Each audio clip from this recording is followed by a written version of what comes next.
Welcome to the Black Entrepreneur Experience podcast, inside the business, buzz, and brilliance of Black entrepreneurs. Here is your host, Dr. Frances Richards. The Innovative Thinkers episode. Thank you for joining us as we elevate the Black entrepreneur experience by interviewing CEOs, thought leaders, innovative thinkers, and Black entrepreneurs across the globe.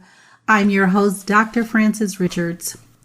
Lisa Johnson is a multi-6-figure business coach and owner of urban wedding planning company, Camellia Weddings.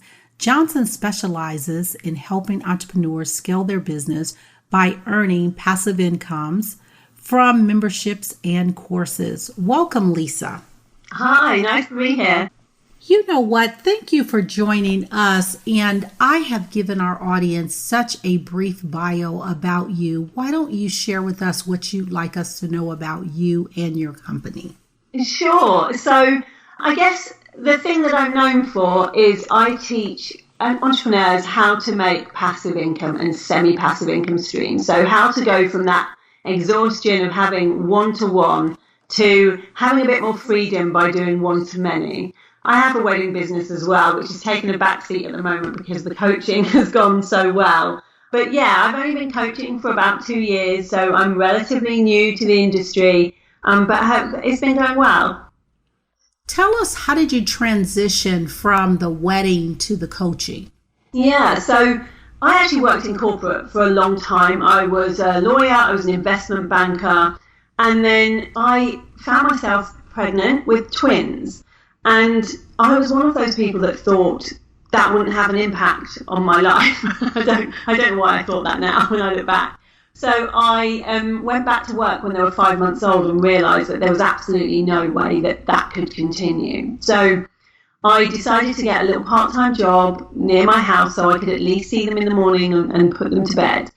And I was bored because I'd been doing so much corporate work. To suddenly go to a 9-to-5 that was not very interesting left me really bored. So I decided to start a business. Now, I had no business experience at all, so it was probably a mistake to go straight in, but I started a wedding planning business because I was good at organising events, really, and I liked people, and it sounded like it would be fun. And so I started this wedding business, and at the end of the first year, I did it while I was working.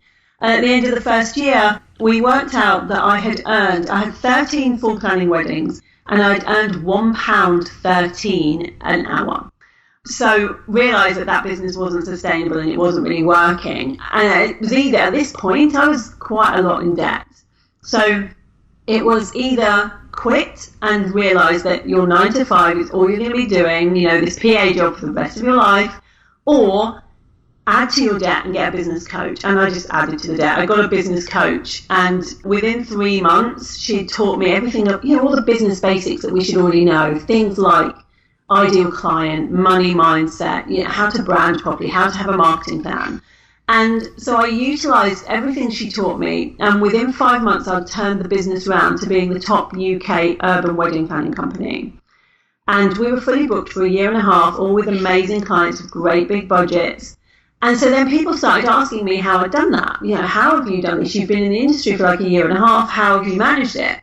And so I started telling them the things that I had been taught and breaking down, business concepts that I found really difficult and I found very jargony into just basic concepts and breaking it down into step-by-steps. And then the people that were asking me started implementing, and they started making more money and they started succeeding. And I realised very quickly that actually where my passion lay was in teaching other people what I was doing on my journey and how it was working, and also when it was not working. So 2 years ago, I decided to set up full-time a coaching business. In the first 6 months, it went really well. I booked out all of my one-to-one spots, but I realised that everybody was telling me how successful I was, so I was fully booked in my coaching business. But I didn't feel successful because I was tired all the time and I was close to burnout. I was very overwhelmed with the amount of work I suddenly had. I quit my 9-to-5, and then I started looking at passive income. Somebody mentioned the word passive income, And I started looking into that. I spent over 6 figures on coaching and courses to learn everything I could about passive and semi-passive income. And then I started implementing it in my own business, putting courses out, memberships. And within 6 months, I had a 90% passive income business. And so I had so much more time. I wasn't doing one-to-one anymore, so it was a lot easier. And I was making triple what I had made. And so then I started teaching other people how to do that, and that's where we are today. And when you talked about, Lisa, getting a coach, a business coach, and we hear a lot about coaching, that is an industry that is, or a field that's really popping right now. How do you vet a reliable, someone that has actually done it before, business coach? And I found that difficult. To be honest, when I was looking, there was a lot of fluffy, vague coaching out there. There was a lot about the secret, manifesting, asking the universe. And, there was a lot out there with that side of things, the woo-woo side of things, which, I'm all for. It's a definite helpful tool. But I wanted strategy. And if I'm honest, I couldn't find anybody that was teaching strategy in the UK. Coaching isn't that popular here yet. I think in America, we're probably about 10 years behind where you are with coaching. So it was difficult, and I had to interview a lot of people.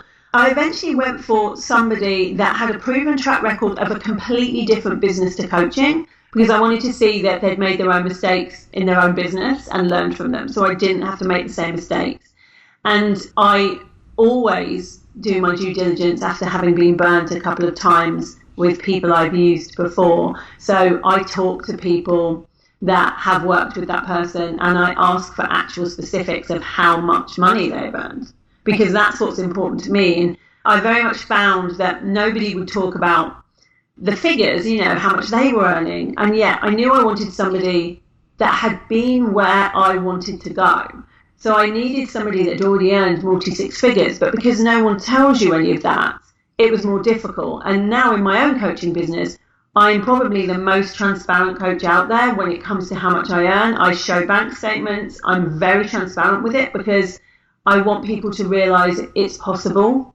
And if I can do it, they can do it, because I'm nothing special. And you had mentioned there is a lot of fluff out in the industry, and vetting to find that person that has actually done it and they have been successful.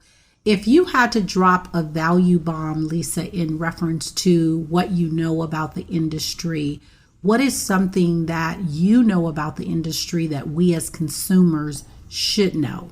That most coaches, I think that most people are starting to realize this now, but I didn't at the beginning. The lives that you see on Instagram and on Facebook, these coaches that have these perfect lives of freedom where they're on a beach all day in a perfectly, perfect dress with a laptop, that just isn't real. It just doesn't happen. We all have, at any level of success, problems in business, ups and downs in business, stresses in business. And to portray a perfect life is doing a real disservice to potential clients, because they will then try to get to a point that doesn't exist. When you talk about problems in business, let's switch gears for a moment. Talk about the worst moment in business for you. Tell us the story and what was your takeaway? Had a couple, if I'm honest. There are two things that stick out. The first one was just a straightforward, I lost £27,000 to a Facebook ads manager who I didn't do my due diligence of, but because she'd worked with some what seemed like, decent high up there people, I didn't do my due diligence and just handed over money. And I didn't get any return on investment. After 3 months, there was just no return on investment. I'd spent $27,000, and it was a case of, well, tough, that sometimes happens. That was hard because it was my first year, and it put me off using Facebook ads for a while. I'm back using them now, but it took some time. I was very wary of delegating to other people. And then I suppose the worst moment, if I'm honest about it, was the beginning of this year, February this year. A coach that I had paid over £30,000 to work with for 3 months took a dislike to me when I didn't work with her further, And there was a bit of an online bullying campaign against me with her and some of her friends, I guess, or colleagues, competitors of mine, I suppose. And that was really, really hard because I was bullied when I was a child. And so it kind of brought it all back to me. And I nearly quit at that point. It was the point where I was like, do I really want to be in a world where people can bully you online now as adults? And I nearly quit, but I didn't. And I got some mindset work done instead. But it was a really hard time. We'd love to know what you think. Feel free to drop us an email at fr@francisrichards.com. That's fr@francisrichards.com. And just to kind of backtrack, when you had indicated that you had paid £27,000, and I did the conversion, and you tell me that's equivalent for individuals in the U.S. so they can kind of wrap their head around it. It says that it's equivalent to $33,000. Yeah, that's about right. Okay. And I just wanted them to know, and then I was going to do the conversion on the 30,000 pounds just so people can have an idea. And you were saying that you had, and that's equivalent to $37,572 US dollars. So I just wanted people to have an idea of what you were spending so we can translate that. Yeah, that's what I was spending. And I didn't have that much money in the beginning. I was very lucky to have made six figures in 6 months, but that was being plowed right back into the business because it was so new. And so spending that kind of money at a loss was kind of catastrophic at that time. Besides the mindset work, Lisa, which is so crucial to do anything in life, whether you want to have a great marriage, lose weight, have a successful business, it all starts with your mindset. What was that pivotal moment, or was it a person that had you say, Lisa, you can't quit? Or maybe it was an incident or a situation, that aha moment that was like, don't you dare quit, Lisa? It was actually my clients that did that for me. I have a membership of 400 female entrepreneurs, and we're very close. I'm in there every week. I talk to them every week, and I'm very hands-on. And I tell the people in my membership everything that happens to me because I want them to learn about the real side of business, the bad and the good. So I tell them when amazing things happen, like Forbes. I was in Forbes last week and it trended, and I told them about that. But I also tell them when bad things happen. And so I told them what had happened and how I was feeling.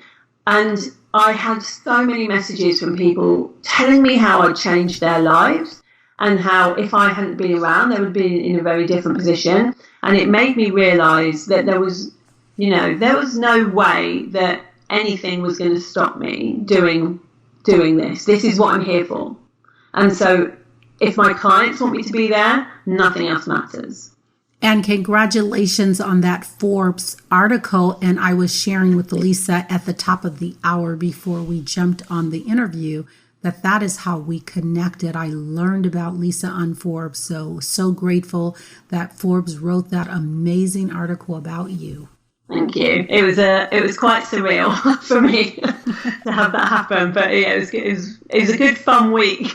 How did they find you? I am in a mastermind with one of the Forbes writers, and I didn't know at the time that she wrote about people and about their stories. And I was telling her about my background and how I grew up in like welfare housing and was bullied as a child and had no money, and how I've turned it around and really I'm all about rewriting your story, and I believe everyone can rewrite their story.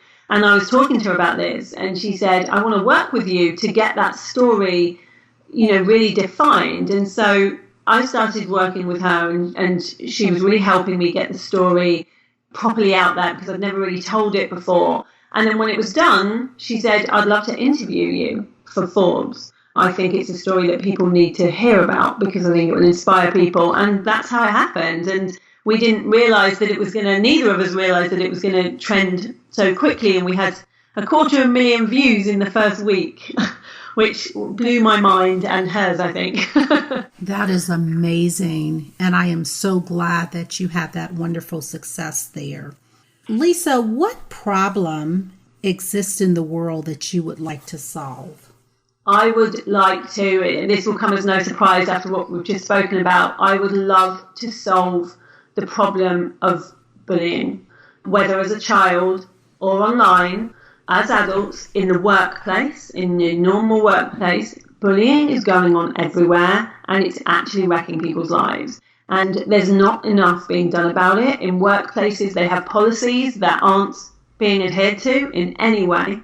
Online, it doesn't matter how bad things get on Facebook. Facebook don't do anything about it. It just doesn't get deleted. I think we need to tighten things up a bit and just be kinder to each other. And so I'm spending a lot of time at the moment with a charity called Bullies Out, trying to fundraise for them and trying to help them in any way to sort out the problem and to make people more aware that it goes on as adults. Because I think people think you can't be bullied as an adult, and you absolutely can in this online social world that we're in, where basically we're friends with all our competitors, makes things harder.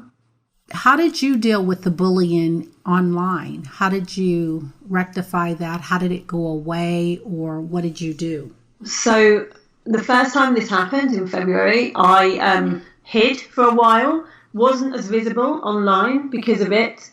It wasn't the bullies themselves, the people that were the bullies, you expect that, and I expected it. It was all of the people who contributed to the thread, who didn't know me, who were saying things like, oh, she sounds awful, let name and shame her, let's get rid of her, and all of these kind of things. These are adults, entrepreneurs, and that is what got to me the most. And so the only thing, I contacted a lawyer. The lawyers dealt with it, made them take the threads down because it was defamation.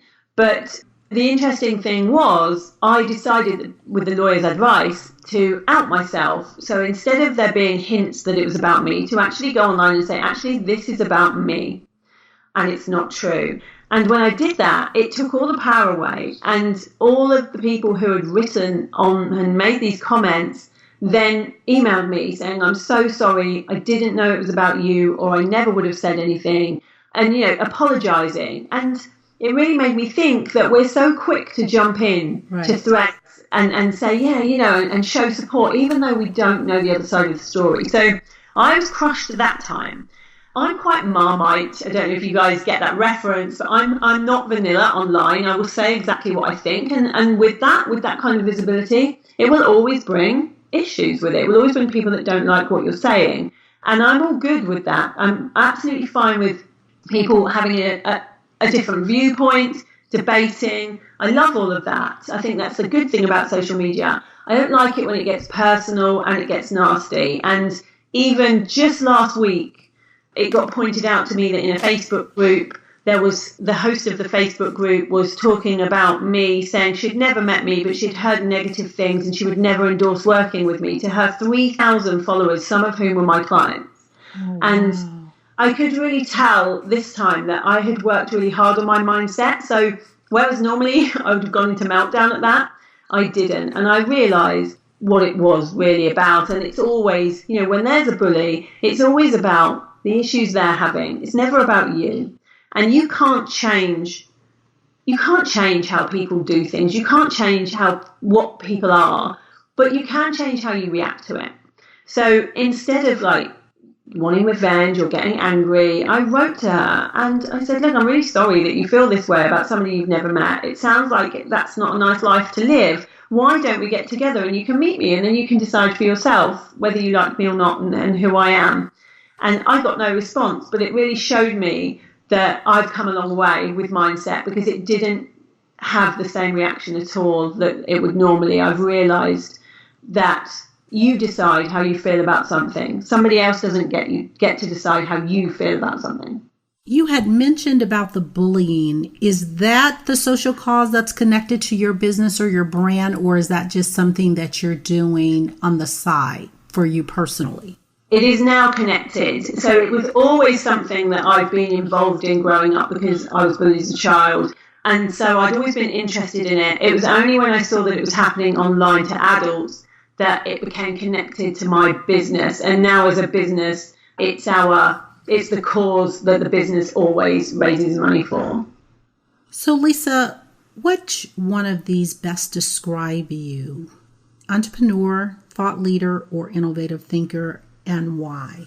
I think entrepreneur describes me the best, only because as an entrepreneur, I have ideas all the time, and I think that's the mark of a true entrepreneur. There's too many ideas to actually implement. And so I feel like that's what I am. I don't think I hear the words thought leader and change maker used every day now in so many situations. And I think that the term should be left for those who really are thought leaders, who really are changing things, not just for regular entrepreneurs. And that's what I see myself as. What was that aha moment that you knew you were going to be successful in business? That's a great question. I think it was how I became successful was I didn't have funnels or anything like this at the beginning. I just opened a Facebook group and started talking and started telling people what was happening to me and started talking about my journey and the things I'd learned in business and the things that I was still learning. And somebody said to me that it was really refreshing to have someone that was real on, and that they were so used to this perfect, polished coaching, and that I wasn't like that. In fact, every time I went on, I'd have a glass of wine while I was chatting to them, and they found that really different. And I realised then that the Facebook group grew to 1,500 people in 4 months. And I realised very quickly that there was a need out there for somebody telling it like it is, and I could be that person. And I think that's when I knew that I had something different from the other coaches and that I could make something of this. Advice you wish you had followed? I wish that when somebody told me at the beginning not to care what people thought and to just really be myself and say whatever I wanted to say without fear. Somebody once said to me, people's opinions won't pay your bills. And I wish I'd followed that, because I was very straight down the line, wouldn't say what I really thought about lots of different things until at least a year in. And then I really realised that actually it doesn't matter what people think. You have to have your own opinion and you have to own it. And if you're going to go online and say that you're going to be yourself, you really do have to be authentic. You really do have to have that integrity where you're not going to put on a different face, a different voice. You're just going to be you. And if I'd have known that sooner, I wish I'd known that 10 years ago, to be honest. I would have been a lot further ahead than I am now. Because I think that you as a brand, as a personal brand, you are you. And you can hide behind your logo, and you can hide behind your business, but you shouldn't. You should just be you and say exactly what you think and be exactly who you are. And as soon as you do that, you attract the right people to you. Tell us, Lisa, what are you most grateful for now in your life? I'm most grateful that I have a massively supportive husband and stepdad to my 7-year-old twins who works with me, and he takes away all of the things that I can't do to enable me to run this business. So I can't take the kids to school. I can't take them to the dentist. I can't do all of those things, but he's there doing all of those things. And it really takes the pressure off, and knowing that there's somebody there that loves them just as much as I do is brilliant for me, because it means I can run this business and not worry that I don't get the mum guilt. Like, I know some mums get the mum guilt for working hard and being successful in what they do. I don't have that because of him. So talk about work-life effectiveness. I don't like to call it balance. Yeah, there's no such thing, is there, as work-life balance? Right? So how do you make it work? You've talked about your amazing husband. What other advice can you give us? I think it's really important to see your business as a job and not as your whole life. It really easily, especially if you enjoy what you do, can become your whole life. And then it takes over everything. Whereas if you see it as it's what you do, it's your job, but it's not your whole life, things become a little different in your head. So for instance, we have another office because we work together. We have another office in our house, and at the end of the day, that office gets closed. And so it's like walking away from your job. It's closed, and sometimes you might have to do a bit of overtime. You might have to do something in the evening. But for the main part, we don't always talk about work. We shut the office door, and I think that's important. And I think it's really important as well, and this comes into mindfulness a little bit. Whatever you are doing, do it fully. So if you are working, work. If you are with your kids, be with your kids. But do whatever you're doing fully and be present in whatever you're doing. Excellent. So it's like if you're going to work hard. If you're going to play hard. Yeah, absolutely. And I massively believe in work hard, play hard. I travel for half of the year. We go to amazing places. I take the twins around the world. But that's what I wanted to design my business to be. That's why I love passive income. So I don't have to be here all the time. I can move around. And so we do play hard. We're in Vegas a couple of times a year usually. Wonderful. What does self-care look like to you, Lisa? It looks better than it did a year ago, I can tell you that. I think of self-care as just having time for yourself rather than, I don't do the whole going to the gym every day like some people do. I don't do yoga every week or anything like that. I take time out for myself, whether that's to read books, to go to the cinema, to just do nothing, to go for walks. That's what self-care is to me. And I have somebody that comes in and gives me a massage every couple of weeks as well to make sure that I'm de-stressing. I have a cleaner. I have someone that does the ironing, because for me, when I was prioritising what to spend money on, I don't want to do those things. So, that was the first thing to go. I can do a lot more with my time if I don't have to do those things. So, yeah, self-care really for me is to make sure you do have time out. And I think that's really important to do. But I'm not so strict with it that I make myself, have breaks every 15 minutes or anything like that. When I work, I work. Do you have a story centered around health and wellness that you'd like to share? I think I'm still on that journey, to be honest. I'm a big believer that as long as you're healthy, it doesn't matter about things like weight. I'm a size 18, but I'm nearly 5'9". So it's all relative. And as a size 18, when I came into this industry, I was very worried about the fact that every coach seemed to have this stuff, sorted out. They were all very thin and going to the gym every day, and they looked amazing in their photos. And I was worried about that at the beginning. But then I had photos done, and I was bigger. And when I stand on stage, I am bigger. And actually, that's gone massively in my favour, because I can relate to people who are going through the weight struggle that lots of us go through, and to people that actually want a positive body image. You don't have to be thin to love how you look. And I like how I look, and I don't shy away from that, put it that way. The last time I was on stage, I was in a very tight leather dress, and I'm a size 18. And I don't think that you should have to hide away because of the size that you are. What is a technology tool or a technology platform that is a must-have for you managing your business? I would say the most important one that I'm using right now is ActiveCampaign, which is my CRM system. So all of the emails I send out and growing my list all happens in ActiveCampaign, and I couldn't do without it. It's kind of the hub, I suppose, of my business.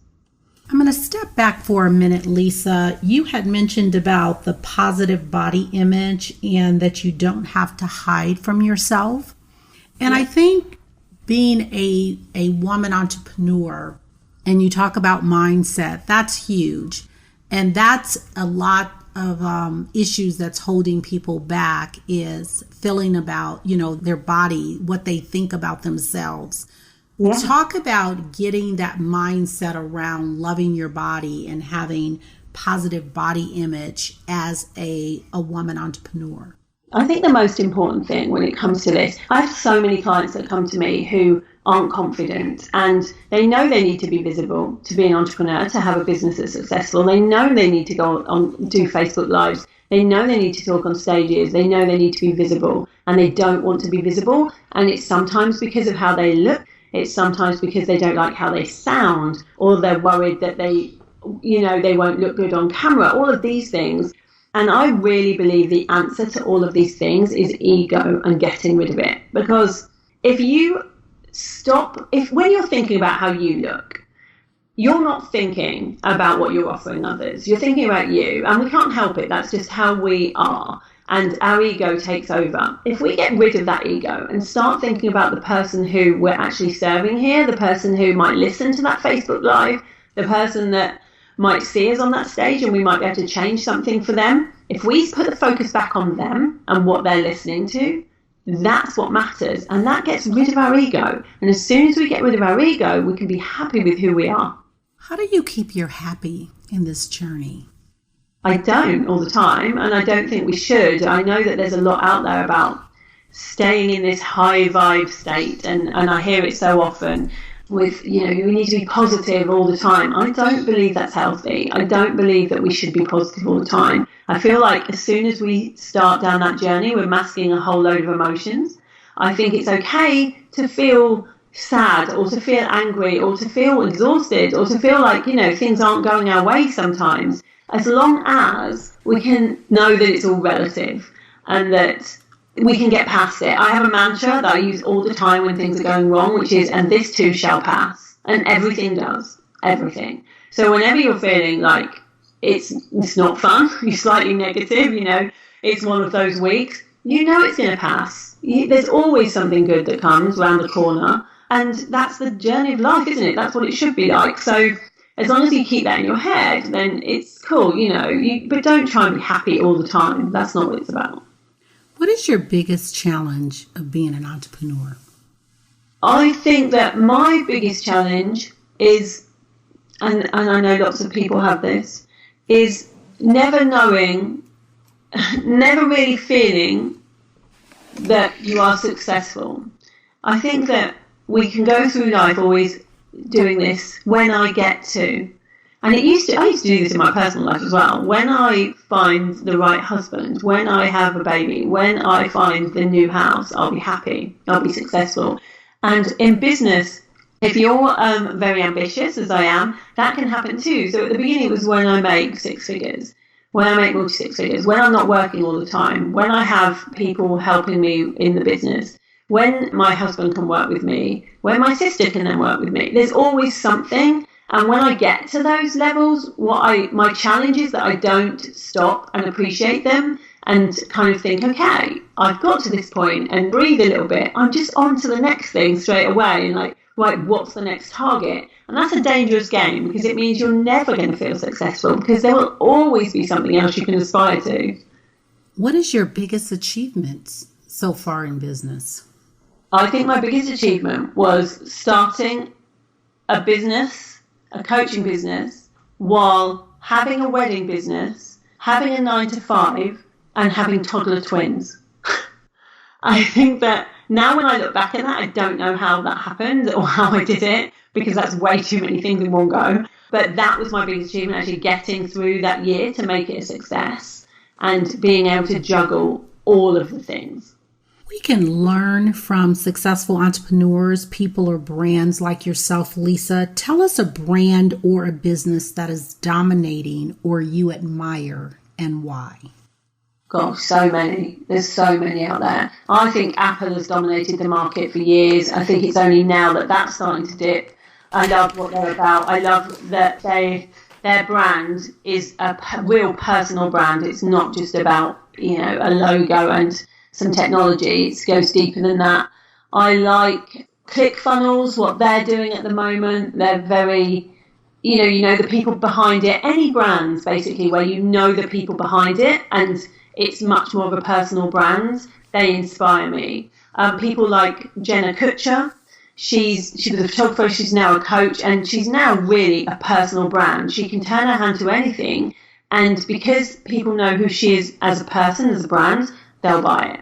And I think that that's really important today. And I think that millennials totally understand this. They've got it. They know that it's not anymore about the business and saying we are doing this. It's about I and showing up as who you are.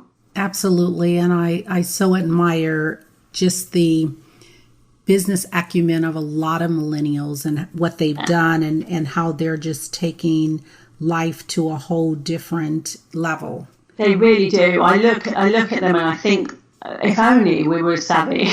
Yes. When we were that age. Yes, absolutely. What is a daily or weekly habit that you do consistently that has given you the greatest success?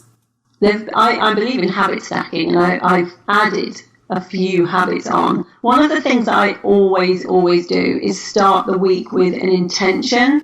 So whereas before, when I first started in business, I just want to get through the day. I was firefighting, just getting through the day. I now give myself an intention. So what do I actually want to happen this week? How do I want to feel this week? And it might just be, I have a lot of meetings and I want to feel really positive going into them. Or it might be, I have got sales calls and my intention is to get 4 people to buy.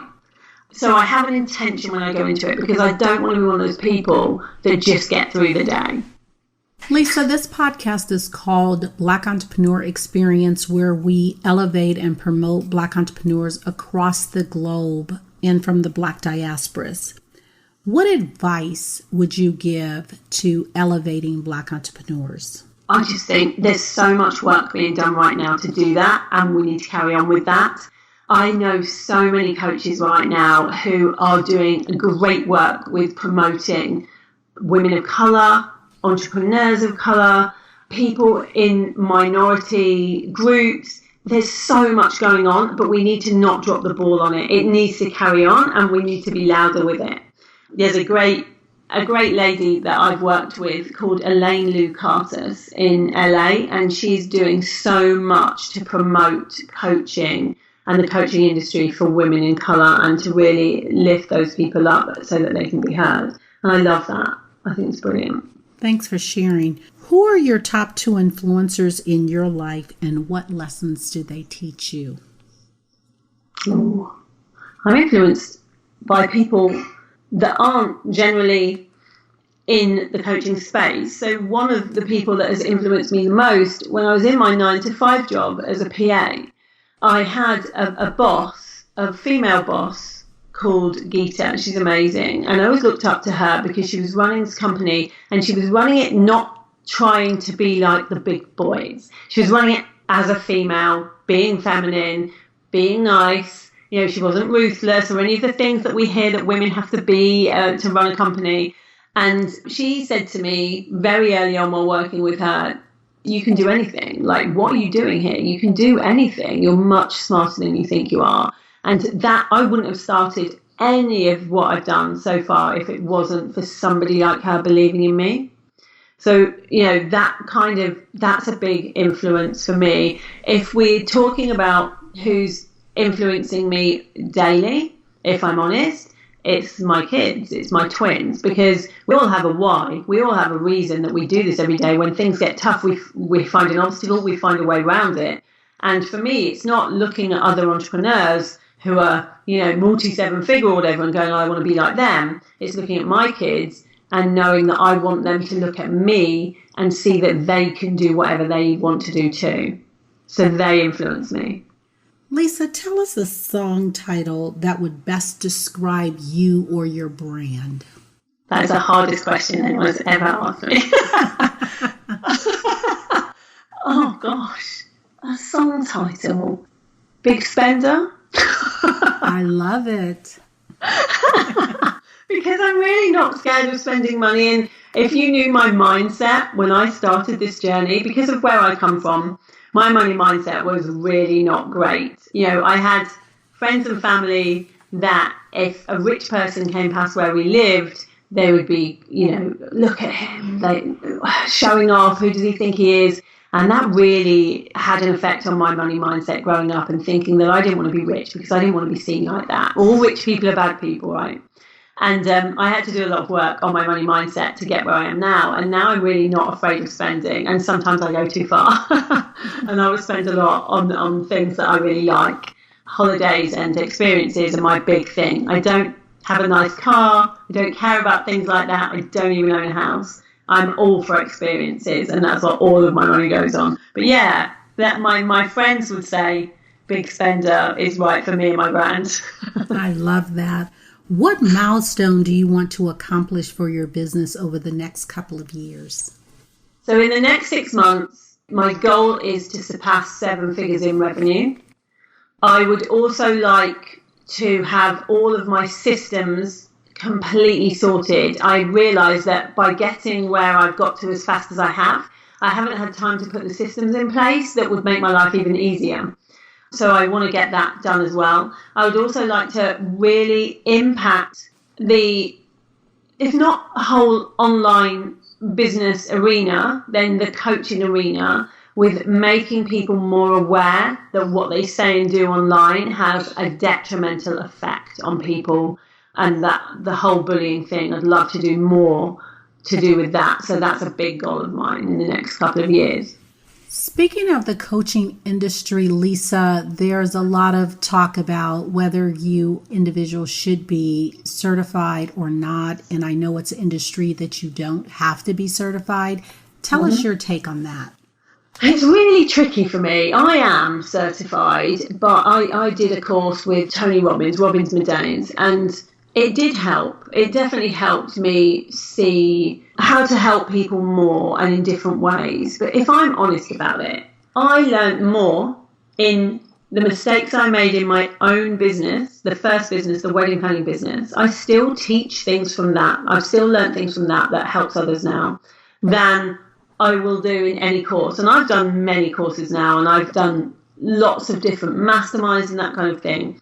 Still, having your own business is the thing that makes me qualified to be able to do what I do. And I know lots of people that are qualified and aren't great coaches. They've just got a tick in the box. I don't think it really means that much these days. And I know lots of people that are brilliant coaches who have never been qualified but have had their own business. Where I don't love the industry is when people come into the industry having never had a business, having not had any exposure to coaching or to business, and they become a coach. And that, I think, eventually will make the industry implode on itself unless there's some kind of regulation comes into play. We'd love to know what you think. Feel free to drop us an email at fr@francisrichards.com. That's fr@francisrichards.com. Lisa, if you conducted this interview, what is the one question that you would ask yourself? I'd like you to ask the question and answer it. I would ask me, what do most people get wrong when trying to make passive income? And I would answer, they start trying to make passive income without having grown an audience.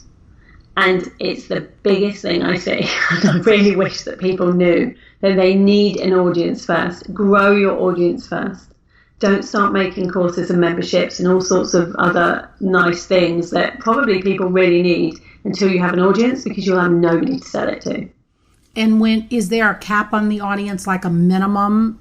No, I don't think there is. They just need to be really engaged. I mean, I've put courses out there when I've only had 600 people in my audience, but they've been really engaged audiences. And then I put courses out there when I've had, 3,500 in an audience and made less. So it just is about having an engaged audience of people who are your ideal client that you really want to work with, that you know you can help. Grow that audience first. I have a system that I teach passive income with called the cash system. And the first thing is grow your audience. Lisa, what is the one impact you'd like this interview to make on the audience? I want the audience to realise that whatever it is that they're doing right now, if it's not the right thing for them and they're not in the place in their life where they wish they were or where they saw themselves getting to, you can rewrite your story at any time. I've been in so many places during my life where I thought, God, this isn't really where I want to be, but there's no other choice. And every single time I've rewritten that story and I've changed it to be where I do want to be. And I believe that anybody can do that, but that takes mindset and it takes an action plan. But I hope that people realise that if they're not happy where they are now, we only get one life. We've got to live it. We've got to be living the life that we really want to. We have to be able to make that change, but it starts with you actually deciding to make the change. So I hope that I have an impact on people realising that you don't have to stay in whatever you're in at the moment, whether it's a relationship, whether it's a business you're in, whether it's financial position you're in or a workplace you're in. You don't have to be there. You get to choose. You get to change. We've come to the part of our interview where it's called Fun Facts Lightning Round, and I'm going to give you a series of questions that I'd like you to answer them quickly. If you desire not to answer something, feel free to say pass. Are you ready for the Fun Facts Lightning Round? I don't think I'll ever be ready for the Fun Facts Lightning Round, but go for it. What was your first job? My first job was in a cafe, and I was a waitress, and on the very first day, I poured a plate of food over somebody's head because they were rude to me. How long did that last, Lisa? That first day. It was gone. If you could acquire an instant skill, what would it be? Invisibility. What book are you reading right now? It's the follow-on from the Rosie Project. It's a fiction book. It's really good. Who is someone you really admire? Amy Porterfield. What is your favorite movie? A Pretty Woman. Hit the treadmill or hit the couch? Couch. Every time. What food you eat every week, no matter what? Chocolate. You see what's happening here, like chocolate, couch. There's a problem. That's cute. Lisa, before we let you go, why don't you share with our audience the best way for them to connect with you and share any type of programs or courses or books or whatever so the audience can reach out to you and take advantage of your amazing services? Sure. The best way to reach me, I have a free Facebook group called the Fabulous 5% because only 5% of new businesses make it. And yeah, it's called the Fabulous 5% on Facebook. There's 3,500 other entrepreneurs all wanting to make passive income in there and to scale their businesses. That's the best way to find me. I have different courses out all the time. So yeah, find me in there. I'm chatting in there most days. Lisa, thank you so much for joining us on Black Entrepreneur Experience Podcast. That is a wrap.